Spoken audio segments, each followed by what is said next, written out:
My name is Diana Schaffter.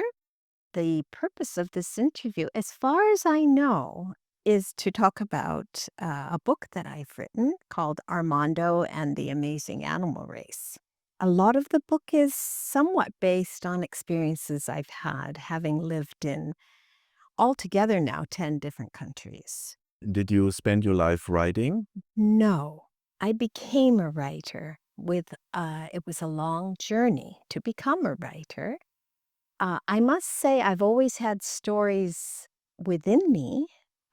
Whenever I see anything happening in life, it becomes a story. And my grandmother actually said, "You really should write children's stories," when I used to write stories to her or give her stories. But my occupation was not a writer. I started off in sciences, in biology. My hero was Jane Goodall, and I loved to sit and watch animals and observe them and learn from them. However, I wanted to travel the world. So I picked an occupation that I thought would help humanity and that I could get a job and travel the world, and that was in public health. I was not an office person. So I chose to change my career again. What I really wanted to be with, I wanted to be with children and their moms or dads. So I got my degree in education, master's in education, and I opened a school on the Thai-Cambodian border. Eventually, I went from country to country, following my husband, who worked with UNICEF. And each place I got a job as a teacher. And I started to notice something about the kids in my class. They were from all over the world, but a lot of them were North Americans. And I saw two things. One, I saw that they didn't know very much about the world, and they thought the world revolved around America or Canada or Australia, but they did not know much about other countries. And so I felt this needed to change. And I had a passion for them to open their minds and have a broader vision that the world does not revolve around one country, but we are a global community. As the phone came into everyone's life, kids were more knowledgeable about mystical and imaginary animals than they were about the real animals that existed around them. They also knew details about the different places that you could go to that don't exist, but they didn't know much about places that existed in our world. So I felt, how can we get kids excited about the real world? So I felt that there's a need to have kids reconnect to reality. But in order to do that, most books were boring that connected to reality.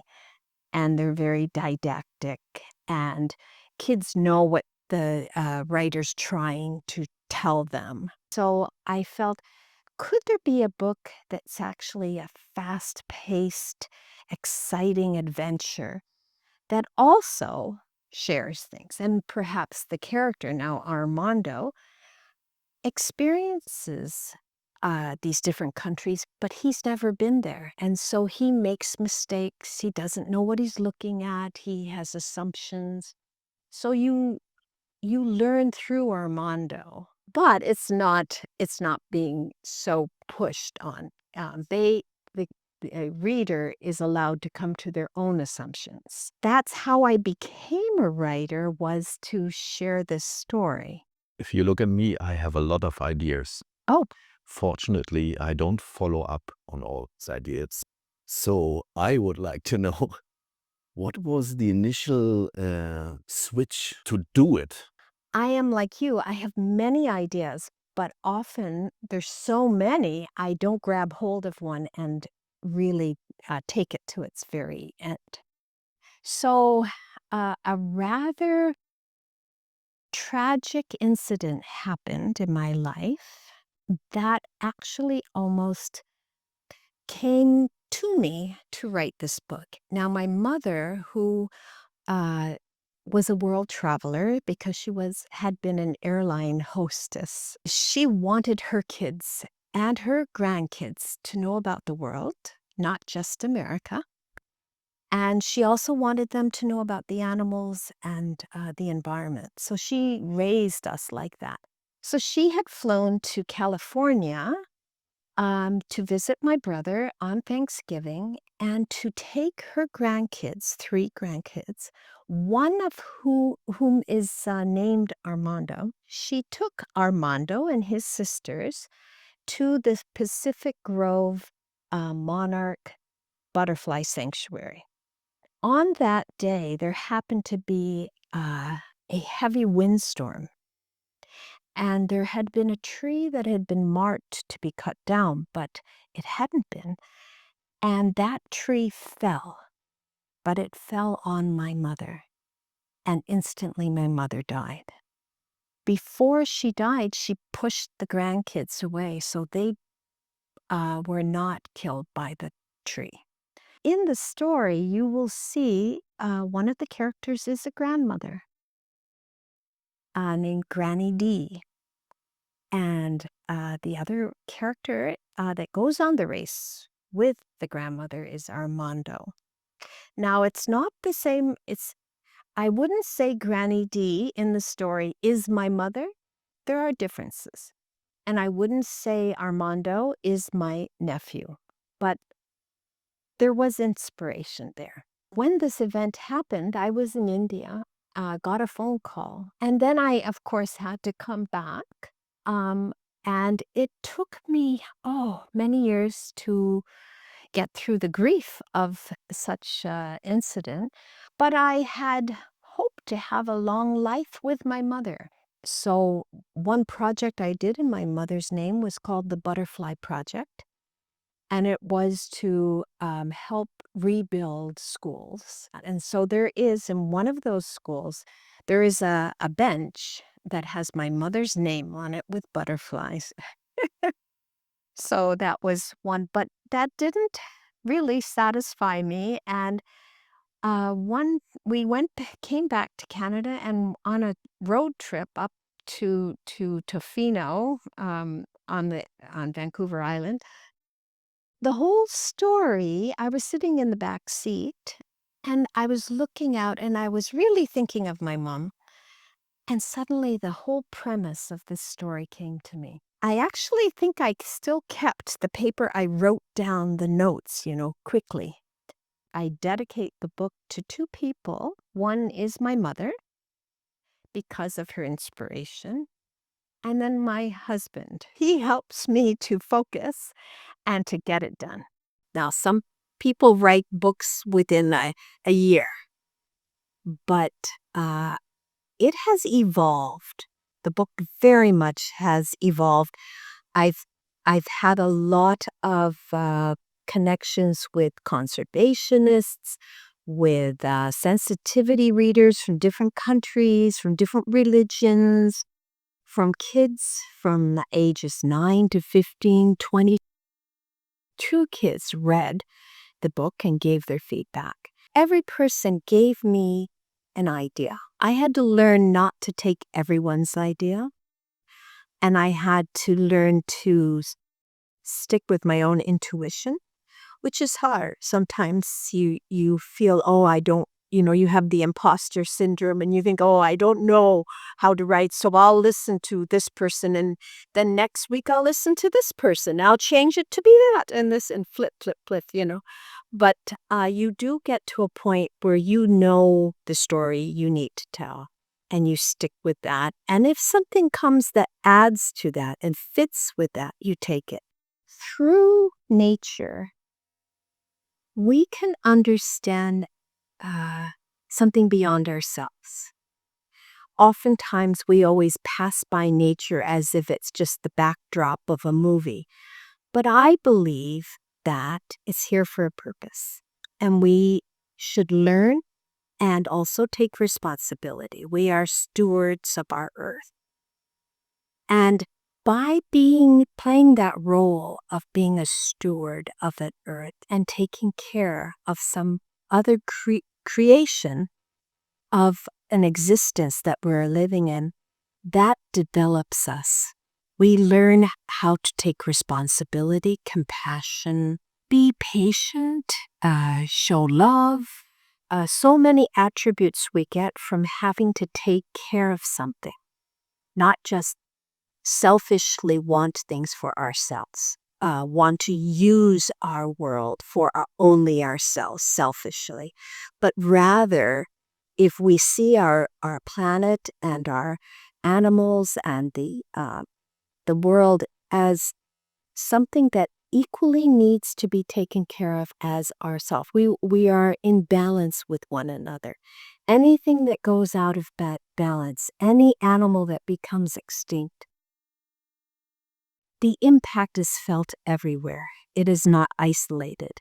And the impact of countries. If we feel that our country is the best and only our country, we should take care of only our country, the rest of the world will also be impacted. It is not just a book about animals and the world. It is something that it is all interconnected. And there is one of the butterflies that says, "We are one." That can have many, many meanings. And I did ask a lot of the readers, what do you think this means, we are one? And the other butterfly on it, it says, look for the good. So those two things, if we can look for the good in each other, no matter which country you're from, no matter what color is your skin, no matter your religion, no matter how you look like, your level of education. If we can find and look for the good in each of us, that is a connection that will build bridges for unity in the world and ultimately peace, which sounds like very far, but it is the cornerstone, I believe, that we eventually have to come to. We can't, everything else is a Band-Aid.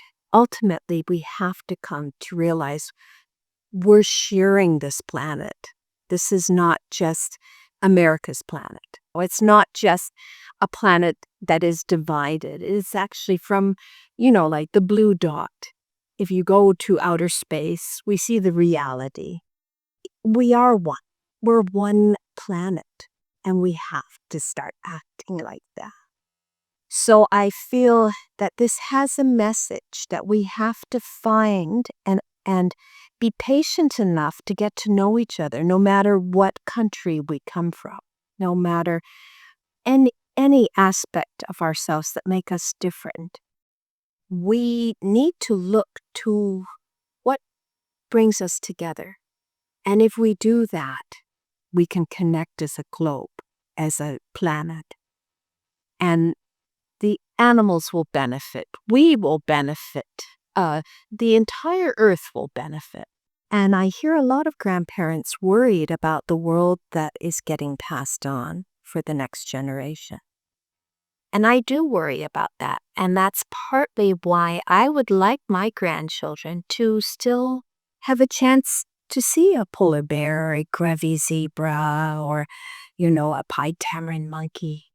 Now, some of these animals might not be here, My husband and I, we traveled around to find these animals, to actually search for them, like Armando. And one of the countries we went to was Israel, to the Engedi. And there were desert leopards. Our first journey, we went, talked to a conservationist. And at that point, there was about a population of 12. But it was dwindling because of a multitude of reasons. And we came back to visit about 2-3 years later. And went and spoke to find out what had happened to those 12. The desert leopard had become extinct. It was officially extinct. There are no more desert leopards in Israel. It's finished. Those grandkids of those people will never see a desert leopard in Israel. That's very sad. And it shocked me. And it pushed me to move on because I know how close these other animals are. I'll just tell you something that gave me a lot of hope and a lot of inspiration. Interviewing kids who had read the book and getting their point of view and realizing they have a lot to say and really listening to what their ideas are. Because we come with a fixed view based on our past, but they come with opportunities and ideas that we might not even have in our minds because we're from a different generation. And so I was able to learn a lot from them, and I changed the book accordingly. Those who have lived pre smartphone have learned to exist in a different way. We became a throwaway society with all the plastics and all the things, you know. So I think the knowledge from either end is helpful. It would be even better than just only the young generation or only the older generation. If they work together as one and listen to each other and be open both ways, I think that is where the answer lies. We exist together. So we have to use each other's knowledge, uh, innovative ideas, not be afraid of new ideas, but not be afraid to look at old ideas, traditional ways that might actually have some bearing for the future, you know. So I think it's both are important. It's not just one or the other. And on the race, Armando and his grandmother, they're a team. They're an unlikely team, but both of them have aspects that they add to the team. And if it was just one or the other, it wouldn't work. But together, they're a dynamic duo. That unity within a team is so important. If you each are pulling on your ideas, uh, you won't go far. Granny D has a lot of sayings that some of them are humorous and some that, you don't normally hear nowadays. But a lot of kids enjoy her sayings. At the stage we're at in our world, first of all, we need a book that is got a hope, a message of hope, but also a message where it uh, connects us back to the real world. We're so much on our phones and our tablets and our computers that we're missing the beauty and magic of our real world. And I feel that a call to parents, a call to grandparents, a call to teachers and to kids to connect back. There's anxiety with some kids, like, what's going to happen to this world with parents, and I feel that this book does offer some hope and some ideas of how we can work together. Uh, but it still has a lot of fun. It's fast moving. There is a mystery to be solved. And it's intergenerational. And I do think it is important that we work together. Some of the traditional ways of the past with the innovative ways of the future can come together, and the results will be even stronger. Go on a journey around the world with Armando and his grandmother and find the magic, truly the magic from the real world. Having lived in 10 countries and having gone to find these different animals, I can really say that there is indeed more magic in our real world than there is in all these other imaginary games that we have. And the results, if we spend time to get to know it and to really care about it, the results will be amazing for all of us. And that's the kind of world I would like to live in. How can people connect with you? Rhymes with laughter, Diana Schaffter .com. And that's my website. On my website, you can sign up for a newsletter, and I'll keep you posted on everything that's happening with the book. And on my website, you will find resources, interesting resources about all these different animals, wacky facts that Armando's mom shares, Granny D's sayings, maps, color maps, hidden objects that you find in the maps, just lots of fun information. So please stop by my website and sign up for the newsletter. Thank you so much. Oh, well, thank you. That is how we say goodbye in Thailand. And Armando learns that. That's one of the things he learns, how to say goodbye in different languages and different cultures.